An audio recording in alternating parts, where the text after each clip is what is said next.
Mamasala ng Philippine Ambassador Jose Manuel Romualdez na kayabing Pilipinas king listahan dareng bansa a suspendido ing pamagproseso ning US visa. King pa siya gagawa ng Romualdez katukining report amanibat January 21 itok nang napamo ning US State Department reng hanggang visa processing para kareng bisita ibat kareng 75 a bansa.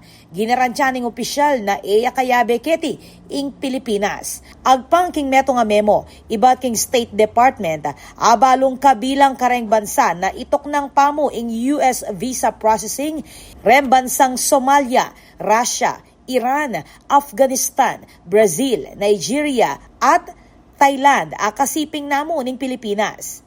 Ang embahada ng US inutos kanon ng State Department na tanggian lareng visa, lalam dareng mimira la batas kabang balaos pamuring re-reassess reng karelang procedures. Ing Pilipinas manatili ang pekamatuang treaty ali ning USA king Asia.